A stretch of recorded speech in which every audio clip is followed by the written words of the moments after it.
25-26 시즌 프리미어리그 우승팀은 아스날일지도 모릅니다. 매 시즌 우승 적기라고 말은 나왔지만 막상 시즌이 끝나면 2위, 3위였는데 기본적으로 아스날이 잘하고 있는 것과 더불어 다른 상위권 팀들이 알아서 미끄러지고 있기 때문에 최소한 현재 시점까지만 본다면 아스날이 우승과 가장 가깝다고 말할 수 있겠습니다. 오늘은 아스날이 우승을 한다면 그 근거가 뭔지 나름대로 생각해봤던 이유들을 이야기하는 시간을 가지려 합니다. 다른 의견 있으시다면 댓글로 남겨주시면 좋겠고 끝까지 시청해주신다면 너무 감사하겠습니다. 가장 먼저 칼라피오리, 팀버에 대해서 이야기하고 싶습니다. 지금이야 각각 좌우측 풀백을 맡아주고 있긴 하지만 원래 센터백으로 분류되던 선수들인 만큼 일단 기본적인 수비력은 보장되어 있다고 할 수 있습니다. 팀버는 양쪽 풀백을 이리저리 옮겨다니며 항상 1인분 이상을 해줬는데 맞는 표현일지 모르겠지만 프리롤 풀백이 딱 맞는 표현 같습니다. 지금부터는 칼라피오리에 대해 이야기할 건데 팀버가 최소한 한두 단계 상요한이라고 보시면 됩니다. 어쨌든 칼라피오리의 공격형 풀백으로서의 성장이 눈에 띕니다.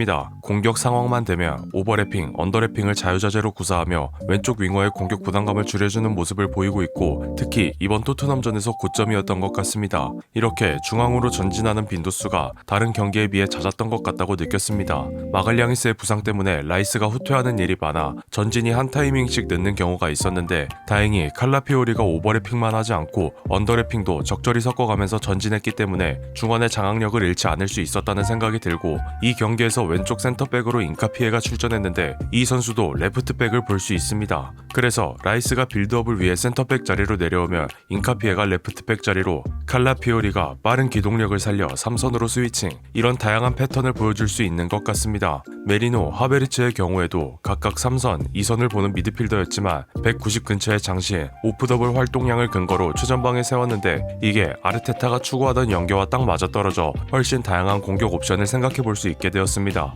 결과적으로 여러가지 틀을 갖춘 선수들이 원래 서던 포지션의 역할뿐만 아니라 배치된 역할에서도 본인의 장점을 보여주었고 거기서 나오는 수많은 패턴들이 그대로 공격 옵션이 되어버리니 아스날이 미끄러지지 않을 수 있는 게 아닌가 생각합니다.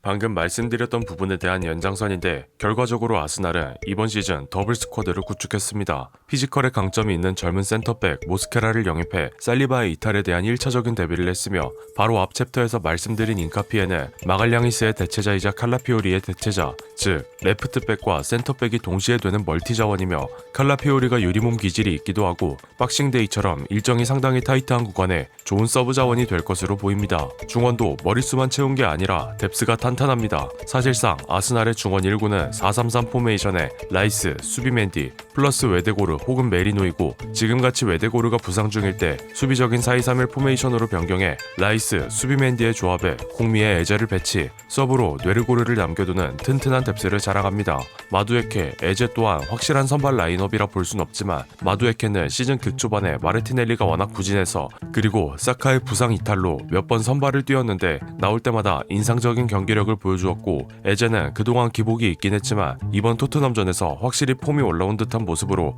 해트트릭을 기록했습니다. 잠시 뒤에 공격수 파트에서도 말씀드리겠지만 메리노가 지난 시즌부터 중앙 공격수로서 엄청난 연계 능력을 보이며 요케레스, 하베르츠에 대한 공백도 완전히 대비된 상황이고 라이트백도 팀버의 공백이 생기며 화이트로 대체할 수 있습니다. 전체적으로 정리하자면 아스날 딴에는 완벽한 더블 스쿼드를 갖췄다 볼 수 있습니다. 지난 시즌같이 중앙 공격수가 없어서 득점을 못했다거나 마르티넬리와 트로사르가 부진해서 플랜이 망가졌다거나 이런 소리가 하나도 나오지 않는 현 시점의 아스날은 제가 감독으로서 상대해야 한다면 대체 저걸 어떻게 상대해야 되지? 라는 생각이 절로 들 것 같습니다. 아스날이 만나는 팀마다 강하게 때릴 수 있는 원동력은 단단한 수비에서 나온다고 생각하지만 막상 이번 시즌 아스날의 아무 경기나 시청해봐도 마갈량이스, 살리바를 포함한 수비 라인의 디펜스, 하이라이트급 수비가 그렇게 많이 보이진 않습니다. 즉 로우 블록에서 수비할 상황 자체를 안 만든다고 표현하고 싶은데 최전방 공격수는 메리노든 요케레스든 일단 사방팔방 돌아다니면서 상대 센터백이 대놓고 전진하지 못하게끔 견제하고 윙어는 라이스와 수비맨디 바로 옆까지 내려와 순식간에 4-4-1-1 혹은 4-4-2 형태를 만들어 공격 성향이 강한 팀버와 칼라피오리의 부담을 줄여준과 동시에 나머지 공미와 페페와 함께 번갈아가며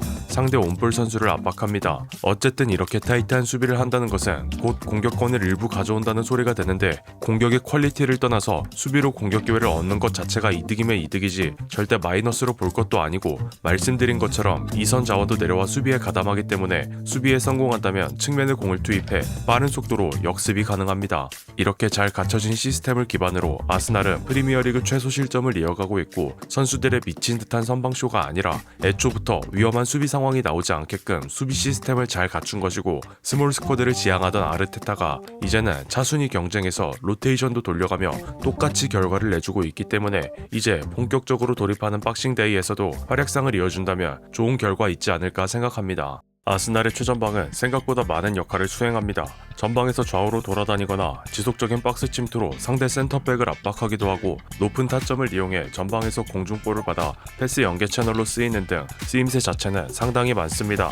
그래서 득점을 맡아줄 포지션치고 역할이 많아 보이지만, 원래 미드필더였던 메리노, 하베르츠를 배려했던 아르테타의 이전 시즌 전술들이 요케레스에게도 적용된 게 아닐까 추측되는데, 저는 조금 과한 역할을 부여한 것 같습니다. 아스날이 지금까지 아쉬웠던 부분 중 하나가 득점을 맡아줄 중앙 공격수였으면서 막상 요케레스라는 천억 공격수가 왔음에도 너무 많은 걸 시키는 게 아닌가 하는 생각이 듭니다. 물론 공격수는 득점으로 말하는 포지션이기 때문에 적은 득점을 비판의 근거로 삼는다면 저도 할 말이 없지만, 원래 요케레스는 이런 역할을 조금 뒤로 하더라도 득점에 올인하는 포처형 같은데 첫 시즌임에도 너무 많은 역할을 부여받은 것 같습니다. 챔피언스 리그에서 아틀레티코 마드리드를 상대로도 멀티골을 기록하기도 했고, 그래서 득점에만 집중하도록 전술의 수정이 있게 된다면 건너오자마자 리그를 부수고 다닌 홀란드급은 아니더라도 최소한 리그 20득점 정도는 해줄 수 있는 선수 같습니다. 이렇게 요케레스가 다소 아쉬운 모습을 보였더라도 크게 문제 삼지 않는 이유는 여기에 있었습니다. 바로 중하위권 팀을 상대로 승점 드랍을 줄였다는 건데, 사실 지난 시즌까지 아스날이었다면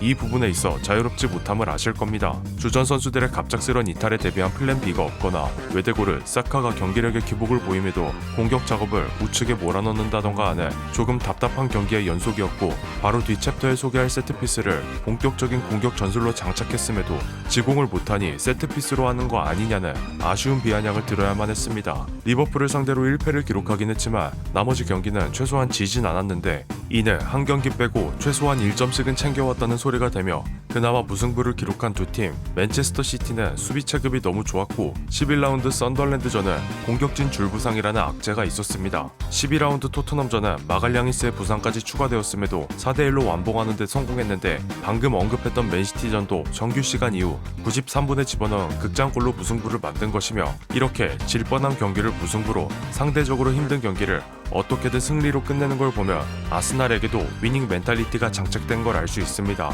개인적으로 강팀의 조건은 같은 강팀을 상대로도 강한 모습을 가지는 건 물론이고, 상대적 약팀을 상대로도 확실하게 승점을 챙겨오는 것이라 생각하는데, 이번 시즌 아스날이 그런 모습들을 보여주고 있는 것 같습니다. 아스날이 이렇게 승점을 꾸준하게 챙겨올 수 있는 가장 큰 원동력은 세트피스라 할 수 있습니다. 프리미어리그가 공개한 사진을 통해 아스날의 우상향하는 세트피스 득점 수치를 확인할 수 있는데, 아르테타가 감독을 맡은 이후 2021년 니콜라스 조버가 세트피스 코치로 부임하자마자 10득점 언저리였던 팀이 20득점을 할 수 있는 팀이 되었고, 이번 시즌의 세트피스 득점은 이미 13득점으로 지난 시즌 25득점에 반을 넘겨버렸습니다. 팀 체급이 차이 나는 걸 감안해야겠지만, 리그 4위를 기록한 아스톤 빌라가 전체 15득점, 5위 크리스탈 팰리스 16득점, 7위 썬덜랜드 14득점을 생각한다면, 이제는 지공으로 득점을 생산하지 못해 노선을 갈아탔다고 비아냥거릴 게 아니라 세트피스로만 상위권 팀의 득점수를 따라잡는 이 방법을 다른 팀들도 확실히 연구해서 도입할 만한 방법 같습니다. 지난 시즌 기준 세트피스로만 경기당 0.6득점을 한다는 건데, 반올림에서 매경기 세트피스 득점이 나온다 가정하면 어떤 수비 방식을 취하든 득점을 내버리니 더 이상 아스날을 상대로는 내려앉는 전술이 효과적이지 않다고 해석할 수도 있습니다. 아스날이 우승을 향해 달리고 있습니다. 하지만 요케레스, 마갈량이스, 외데고르 같은 주전급 선수들의 지속적인 부상이 염려되는 상황이고, 앞으로 리그 일정만 진행하는 게 아니라 FA컵, 카라바오컵, 챔피언스리그 등 많은 대회를 병행해야 해서 일정이 정말로 타이트해집니다. 잠깐 미끄러지긴 했지만 폼을 끌어올리고 있는 맨체스터 시티, 첼시 같은 팀도 있기 때문에 지금 당장 우승을 속단하기는 힘들고, 항상 아스날이 우승 적기라고 불릴 때마다 시티가 역전 우승을 거뒀기 때문에 이번 시즌이야말로 아르테타와 스타와 주전부터 벤치까지 집중력을 놓지 않아야만 정말로 우승을 차지할 수 있을 것 같습니다. 이번 시즌 아스날이 정말로 우승을 달성할지, 아닌 것 같다면 어떤 팀이 우승을 할 것 같은지 응원하는 팀이 있다면 댓글로 많이 남겨주시고, 오늘 영상은 여기서 마치도록 하겠습니다. 끝까지 시청해주신 분들께 감사의 말씀드립니다. 영상이 재밌으셨다면 구독과 좋아요, 알림 설정까지 부탁드립니다. 더 좋은 영상으로 보답해드리도록 하겠습니다. 감사합니다.